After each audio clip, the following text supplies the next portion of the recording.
Now, what came about? What was the driving force then for you to begin to write this book? I mean, after writing 35 books, why would we then begin to write the book, Have a New Kid by Friday? Actually, that's a great question, because I was sitting in a mall one day while my wife was doing her shopping thing. Okay, I like to go with her, but walking around in the stores, now, I'd rather sit there and watch people.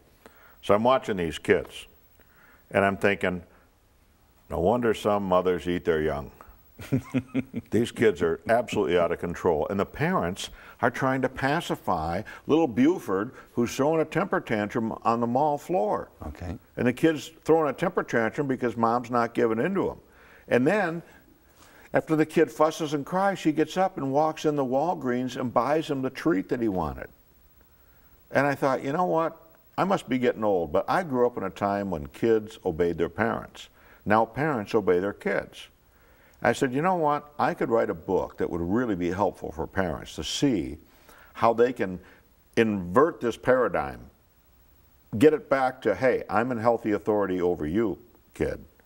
You're not in authority over me. And by the way, that word comes right out of St. Paul's mouth in the 6th chapter of Ephesians, where he's talking to us about rearing children. And so this is a book that's a no-nonsense book. If you're one of those parents who has a picky eater, or a kid with an attitude, or a kid doesn't get up for school without calling them 12 times, this is the book for you. And the joy of this book, Bob, is this. The child could be an ankle biter, you know, age 3 or 4. Mm-hmm. The child could be in the hormone group, 13 or 14. Or the 20-year-old who goes to community college, who thinks now they can come and go because they're of age and they have a car, and they can come in at 3:30 in the morning. You know, my question is at a home or hotel. So the techniques that are in that book work with any age kid, and it's so much fun to put into practice. And kids don't know what hit them, and you literally have a new kid on your hands within 48 hours. I love to go on Amazon and see what people say about the book. They review the book and stuff. Mm-hmm. It's just so much fun to see parents get it, that they're really helping their kids by being the parent they need to be.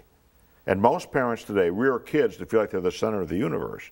Well, if you rear a kid to feel like they're the center of the universe, and you're a person of faith, where's the room for Almighty God in a kid's life? There's no room. No room at all for God. So kids need to learn that it's not all about them. Oh, Dr. Leman, we're so glad you're here today, because we too want happy, happy, happy children. The best line in that book is this: an unhappy child is a healthy child. There's times your son, your daughter needs to be unhappy. Why?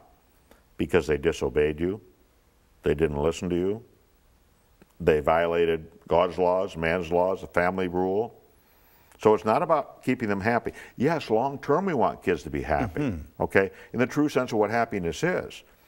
But are you raising a giver or a taker? Kids are on the take. They're hedonistic little suckers who could care about no one else on this earth but themselves. It's our job to help mold them to be aware there's other people in the world as well. Yeah. The principles in this book, I want to just take a moment, will help. And we're going to take some time, we're going to talk about those things. But I also need you to know that the book is available from us here at New Day Ministries, as well any bookstore, you know, that's out there. Go out there, find one, get it, and get your new kid by Friday. I'm telling you, it's guaranteed. Okay. Well, let's talk about some of the principles. How to change your child's attitude, behavior, and character. I mean, character is deep. I mean, that's the ingrained stuff, you know, that's there. But that's what we want. We don't want to just only alter behavior. We really do want to begin to affect their hearts and the character of the child. You affect the kids long term by the life you live as yourself as a parent. Okay. And you have to be on the same page. We'll start at character. A kid lies, you know, and 6 hours later, he wants to go next door and play with his buddy. Mom, can I go next door? I want to play with John. Honey, no, you can't. Mommy, you always let me go. How come I can't go? Honey, I have no reason to believe you're going to be there. Mommy, I just told you I'm going to go there. Hey, do you remember what we talked about this morning? Oh, you mean the lie? Yeah. I have no idea. I have no reason to believe you're going to be there. Well, I told you I'm going to be there. Yeah, but you lied to me this morning. Tell me why I need to believe you right now. In other words, there has to be a consequence. So when you teach kids about character, kids have to see that if there's a violation here, you end up paying for it. I got news for you. It's called reality. You know, my daughter got stopped by a motorcycle cop. Okay. And the cop has a little Christian fish on him. You know, Christians love the fish. We love that Christian fish. We'll put it on anything. And she sees the Christian fish on his lapel. He says, "Oh, you're a Christian. I'm a Christian too." And the cop looks down there and says, "Well, then you'll understand why it's important that I give you this ticket, young lady."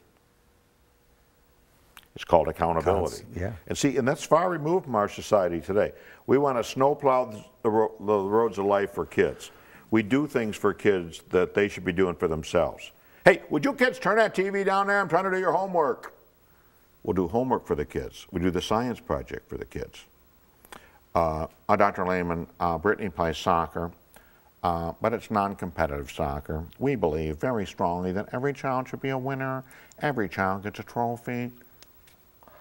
Where do they get those things from? I mean, if you're a person of faith, did you come to Christ out of victory or failure? You came to Christ out of failure. You have to. It's the only way to get there.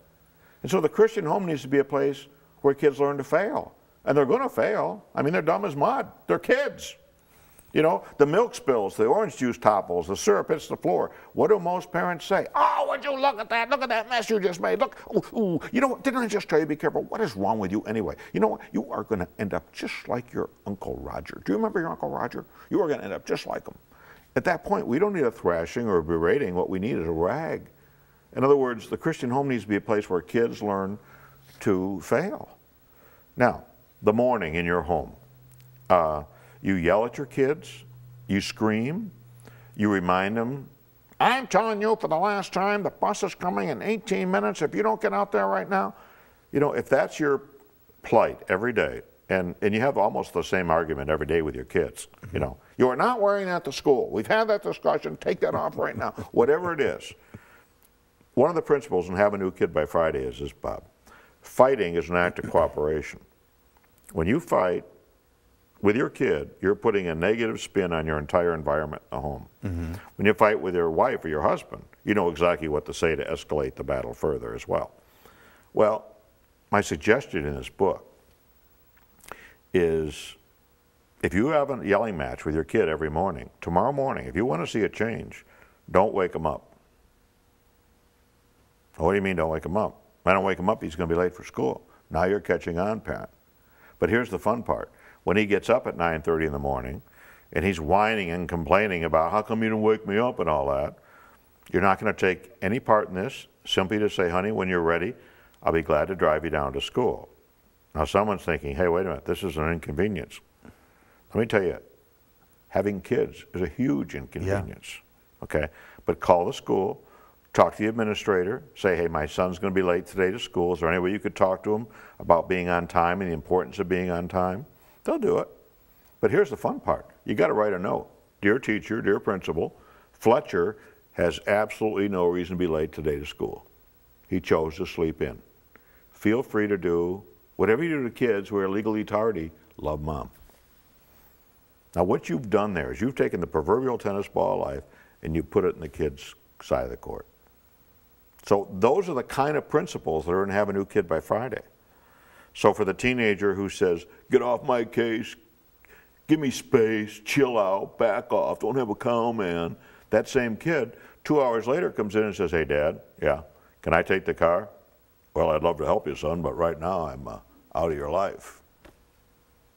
So there's a built-in accountability that you can't run over me, kid, and then 2 hours later, here's the keys to my $18,000 car. It doesn't work that way. Life isn't that way. And that's what's made that book a tremendous bestseller that it is.